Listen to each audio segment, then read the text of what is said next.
ആദ്യം Shri V ഗോപാലകൃഷ്ണനിലേക്ക്. Shri V Gopalakrishnan, സ്വാഗതം, നമസ്തേ. ഈ കണ്ടത് കീഴ്വഴക്കങ്ങളുടെ വെറും ചട്ടവട്ടങ്ങളുടെ വെറും ലംഘനമാണോ അതോ ആസൂത്രിത കവർച്ചയോ? വന്ദേ മാതരം. ഞാൻ 2015-17 സമയത്താണ് അവിടെ ചീഫ് വിജിലൻസ് ഓഫീസറായിരുന്നത്. അപ്പോൾ ഞാൻ വളരെ ആഗ്രഹിച്ച് അവിടെ പോയതാണ്. എനിക്ക് പോലീസ് ട്രെയിനിങ് കോളേജിൽ പ്രിൻസിപ്പളായിട്ട് ജോലി ചെയ്യുന്ന സമയത്ത് ഒരുപാട് എനിക്ക് ബുദ്ധിമുട്ടുകൾ ഒരു IPS ഉന്നതയിൽ നിന്ന് നേരിട്ട്, അപ്പം അതുമായിട്ട് ബന്ധപ്പെട്ട് ഞാൻ സ്വയം വില്ലിങ്ങായിട്ട് പോയതാണ്. ഹൈക്കോടതി ഒരു പ്രത്യേക അൺപ്രസിഡൻറ്റഡ് ആയിട്ടുള്ള ഒരു ഓർഡറിൽ എന്നെ എടുക്കുകയാണ് ചെയ്തത്. പിന്നെ ഇത് ഒരു കോൺഗ്രസ് CPM രാഷ്ട്രീയ ഭേദമന്യേ ഏത് ഗവൺമെൻറ് ഭരിച്ചാലും ദേവസ്വം ബോർഡ് 99% പേരും 99% പേരും ദേവസ്വം ബോർഡും TDBയിലെ ട്രാവൻകൂർ ദേവസ്വം ബോർഡിലെ ഉദ്യോഗസ്ഥന്മാരും കൂടെ ചേർന്ന് ഇവർ തമ്മിൽ അങ്ങോട്ടും ഇങ്ങോട്ടും അഡ്ജസ്റ്റ്മെൻറ്റാണ്. ഞാൻ 2 ഭരണകാലത്ത് ഞാൻ അവിടെ ഇരുന്നു. ഇവർ തീവട്ടിക്കൊള്ളയാണ്. ശബരിമല മാത്രമല്ല, നമ്മുടെ ഹിന്ദു മേജർ TDBയുടെ കീഴിലുള്ള മേജർ 10 ക്ഷേത്രങ്ങളിൽ തീവട്ടിക്കൊള്ളയാണ്. ഒന്നിനും ഒരു കണക്കുമില്ല, ഒന്നുമില്ല, രജിസ്റ്ററും ഇല്ല, ഒന്നുമില്ല. അപ്പം ഞാൻ കുറേ ഫൈറ്റ് ചെയ്തു. അവസാനം എൻ്റെ ഫുഡിൽ പോയ്സൺ ചെയ്യുമെന്നും എന്നെ അപകടപ്പെടുത്താനും പല പല വിഷയങ്ങളുടെ ഉണ്ടായി.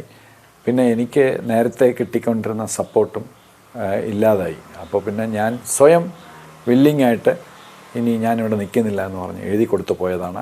ഞാനാണ് ആദ്യത്തെ അവസാനത്തെയും എനിക്കിവിടെ താല്പര്യമില്ല, എന്നെ തിരിച്ചയക്കണം എന്ന് എഴുതി കൊടുത്ത chief vigilance officer. Shri V Gopalakrishnan, അങ്ങ് പറഞ്ഞു തുടങ്ങിയിട്ടേ ഉള്ളൂ. കുറച്ചുകൂടി വ്യക്തമാകണം. ഇനിയെങ്കിലും കേരളം അറിയണം, ഭക്തജനങ്ങൾ അറിയണം.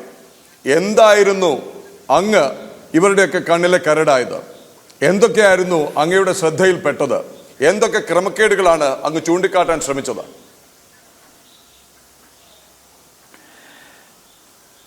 ചൂണ്ടിക്കാട്ടാൻ ശ്രമിച്ചതല്ല, ഞാൻ ചൂണ്ടിക്കാട്ടി. ഞാൻ റിപ്പോർട്ടായിട്ട് തന്നെ എല്ലാം ദേവസ്വം ബോർഡിന് കൊടുത്തിട്ടുണ്ട്, ബഹുമാനപ്പെട്ട ഹൈക്കോടതിക്ക് കൊടുത്തിട്ടുണ്ട്.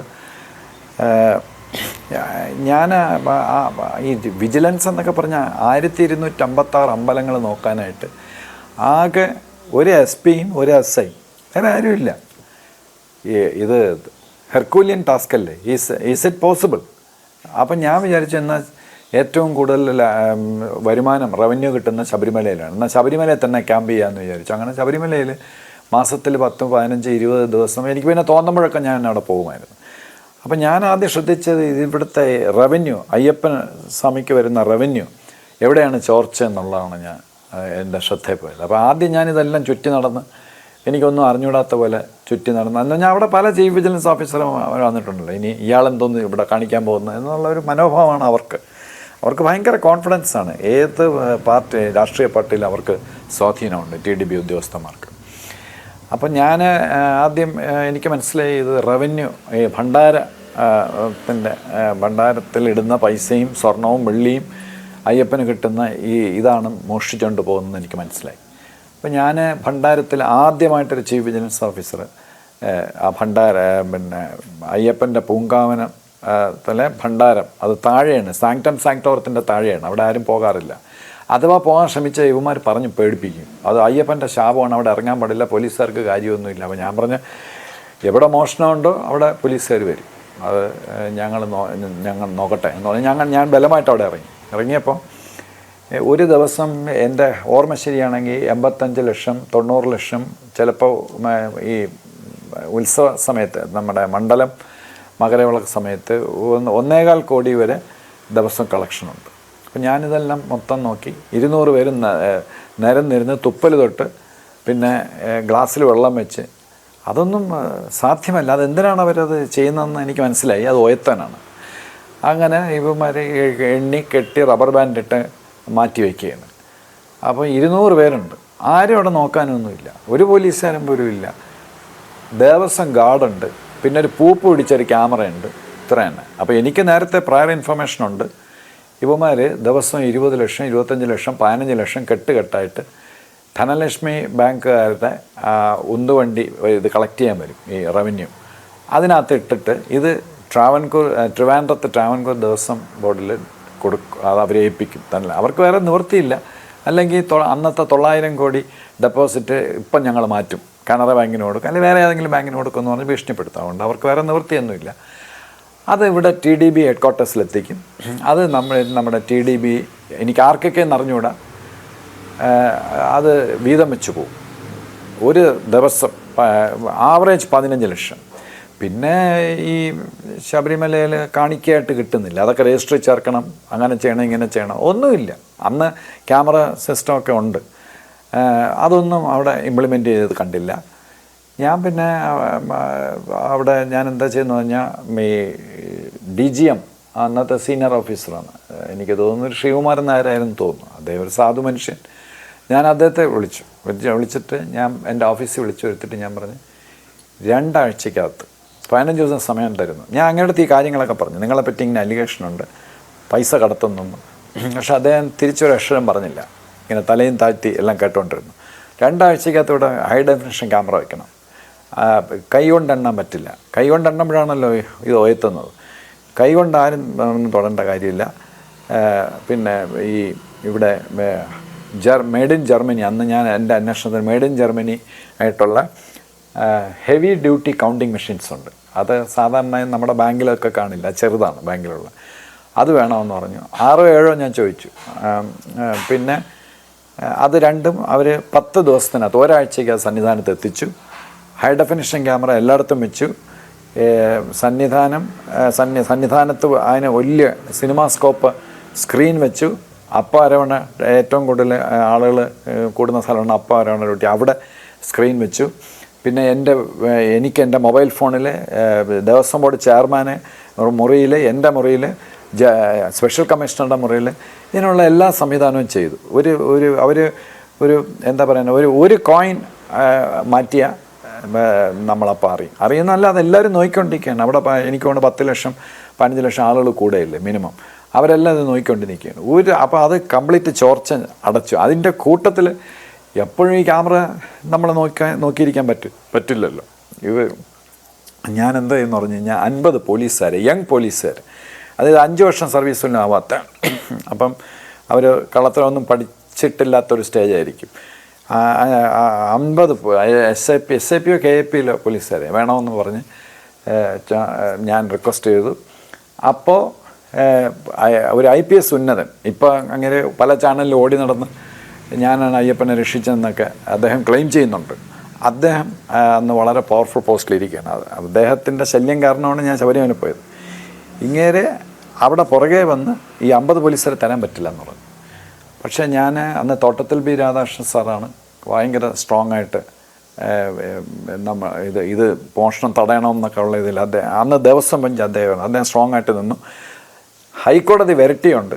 ഈ 50 പോലീസുകാരെ നമുക്ക് കിട്ടി. 15 പോലീസുകാരെ വെച്ചിട്ട് പോലീസുകാർ ഒരു തോർത്തൊക്കെ ഇങ്ങനെ തോളിലിട്ട് പോലീസുകാർ താഴെ ഇറങ്ങി ഈ കാണിക്ക എണ്ണടുത്ത് ഇവർ എത്ര സമയം, ഇവർ രാത്രി 12 മണി വരെയാണ് എണ്ണണമെങ്കിൽ ഷിഫ്റ്റ് വെച്ചിട്ട് 15 പോലീസുകാരെ അവിടെ പോസ്റ്റ് ചെയ്തു. പിന്നെ അന്നദാനത്താണ് ഭയങ്കര തട്ടിപ്പ്. അതായത് ഇവർ 10,000 പേർക്ക് ഭക്ഷണം കൊടുത്തിട്ട് 1 ലക്ഷം പേർക്ക് ഭക്ഷണം കൊടുത്തെന്ന് കള്ളക്കണക്ക് കാണിച്ച് കൗണ്ടർ ഫയൽ വലിച്ചു കയറി കളഞ്ഞ് അവിടെ ഹൈ ഡെഫിനിഷൻ ക്യാമറ വെച്ചു, അവിടെ പോസ്റ്റ് ചെയ്തു നമ്മുടെ പോലീസുകാരെ.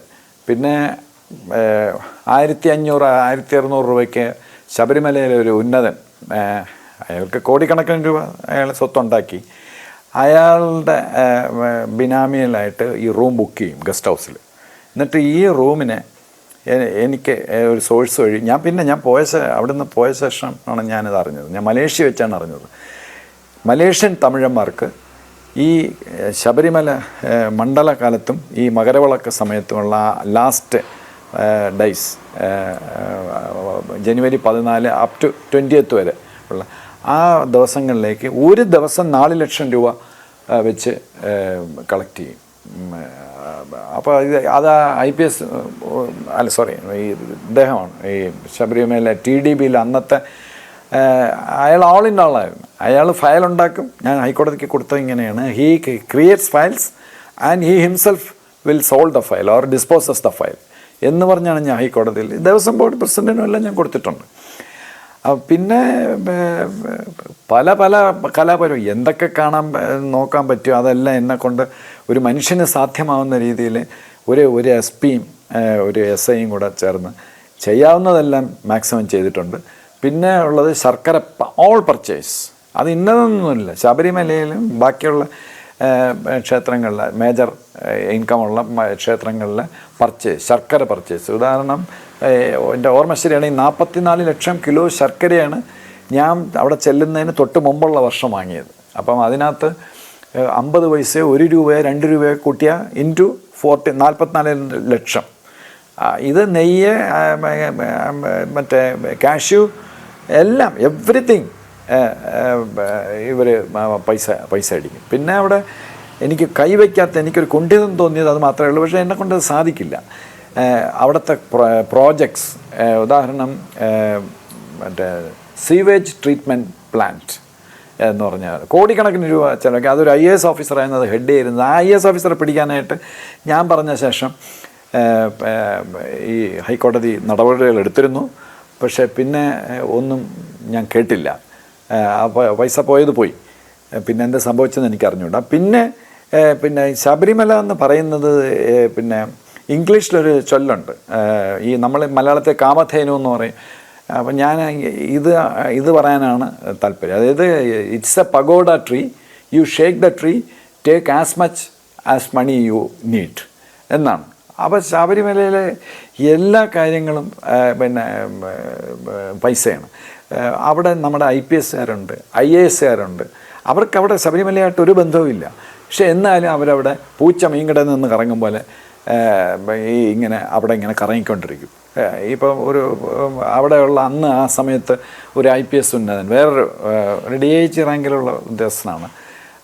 അങ്ങേരെ SP ആയിരിക്കുമ്പം എനിക്കറിയാം അയാൾ പില്ലർ ടു പോസ്റ്റ് പിരിച്ചു നടന്ന ആളാണ്. അപ്പോൾ അദ്ദേഹം പെട്ടെന്ന് ഭക്തിമാർഗം കറുത്ത മുണ്ട കൊടുത്ത് അവിടെ വരാൻ തുടങ്ങിയപ്പം ശബരിമലയിൽ അങ്ങനെ ഒന്നുമില്ല. എനിക്ക് സംശയമായി ഇങ്ങേരെ. അപ്പം ഞാൻ ഇങ്ങേരെ വാച്ച് ചെയ്ത് എന്തോ ഒരു കള്ളപ്പരിപാടിക്കാണോ വന്ന് മനസ്സിലായി. എന്തോന്നും ഒരു ഭയങ്കര പ്രോജക്റ്റുമായിട്ടാണ് ഇങ്ങനെ വരുന്നത്. അത് ദേവസ്വം ബോർഡിൻ്റെ അംഗീകാരമൊന്നുമില്ല, അങ്ങേരുടെ സ്വന്തം രീതിയിൽ ചെയ്യുന്നതാണ്. അങ്ങനെ ഇരുന്നപ്പോൾ എനിക്ക് കർണാടകത്തിൽ നിന്ന്, ഞാൻ നേരത്തെ കർണാടകത്തിൽ ജോലി ചെയ്തിരുന്നതാണ്. അപ്പോൾ കർണാടകത്തിൽ നിന്ന് എൻ്റെ ഫ്രണ്ട്സ് എനിക്ക് ഒരു പത്രം, അവിടുത്തെ കന്നഡ പത്രം അയച്ചു തന്നു. ആ കന്നഡ പത്രത്തിൽ ഇങ്ങനെ കറുത്ത മുണ്ടൊക്കെ, ഇങ്ങനെ is A DIG in the Kerala police, അങ്ങനെ കറുത്ത മുണ്ടും ഒക്കെ കൊടുത്ത് ഇങ്ങനെ ഇത് ഉദ്ഘാടനം ചെയ്യുന്നു, വിളക്കൊക്കെ കത്തിച്ച്. ഇയാൾ ഈ പ്രൊജക്റ്റിൻ്റെ പേരിൽ ഇപ്പം ഞാൻ തന്നെ കറുത്ത മുണ്ടെടുത്ത് കർണാടകത്തിലോ ഹൈദരാബാദിലോ പോയാൽ എന്നെ അയ്യപ്പൻ്റെ ഒരു പ്രതിരൂപമായിട്ടാണ് അവർ കണക്കാക്കുന്നത്. എത്ര പൈസ ആണെങ്കിലും എനിക്ക് തരും. ഇദ്ദേഹത്തിൻ്റെ ലെവലിൽ അവിടെ പിരിവ് തുടങ്ങി ഈ ശബരിമലയിലെ ഈ പ്രോജക്റ്റിൻ്റെ പേരിൽ. പിന്നെ അത് ഞാൻ ഹൈക്കോടതിക്ക് റിപ്പോർട്ട് കൊടുത്ത് അപ്പം തന്നെ പുള്ളിയെ അവിടുന്ന് പറഞ്ഞയച്ചു. അപ്പം ചുരുക്കം പറഞ്ഞാൽ ശബരിമല എന്ന് പറഞ്ഞാൽ ഭയങ്കര കൊള്ളയാണ്. ഏത് ഭരണം വന്നാലും അവർ കൊള്ളയടിക്കും. പിന്നെ ഞങ്ങൾ കൊള്ളയടിക്കുക ഏത് ഹൈക്കോടതി, ഏത് സുപ്രീം കോടതി, ആര് വന്നാലും ഞങ്ങൾക്കറിയാം എങ്ങനെ നിൽക്കണമെന്ന്, ആരെ എങ്ങനെ ഒതുക്കണം എന്നൊക്കെ ഉള്ളത് ഇപ്പോഴും അന്നും എപ്പോഴും TDB ഉദ്യോഗസ്ഥന്മാർക്ക് ഭയങ്കര കോൺഫിഡൻസ് ആണ്. അതുകൊണ്ടാണല്ലോ അവർക്കൊന്നും ഇതുവരെ ഒന്നും പറ്റാത്തത്. ഒരു കാര്യം പറഞ്ഞിട്ട് ഇടപെടാതെ ഒരക്ഷരം ഉരിയാടാതെ കേൾക്കുകയായിരുന്നു ഞെട്ടലോടെ. ഇത് തന്നെയായിരിക്കും ജനൻ TV പ്രേക്ഷകരുടെ പ്രതികരണം എന്ന് എനിക്കറിയാം. മഞ്ഞുമലയുടെ ഒരു അറ്റം മാത്രമാണ് കണ്ടത്. മണിക്കൂറുകൾ പറഞ്ഞാൽ തീരാത്ത കഥകൾ അങ്ങയുടെ പക്കലുണ്ട്. അങ്ങയിലേക്ക് എനിക്ക് തിരിച്ചു വരണം. കാലഘട്ടം അറിയണം, എന്തൊക്കെ ഏത് സമയത്താണ് അങ്ങ് റിപ്പോർട്ട് നൽകിയെന്നറിയണം, അങ്ങിത് വലിച്ചെറിയാനിടയായ സാഹചര്യം അറിയണം. ഒന്ന് ഓർത്തു നോക്കൂ, ഇത് വേണ്ട എന്ന് പറഞ്ഞു പോയ അങ്ങയെ അയ്യപ്പൻ തന്നെ ആയിരിക്കില്ലേ ഇപ്പോൾ മുന്നേ കൊണ്ടിരുത്തിയിരിക്കുന്നത് പ്രേക്ഷകരുടെ മുന്നിൽ.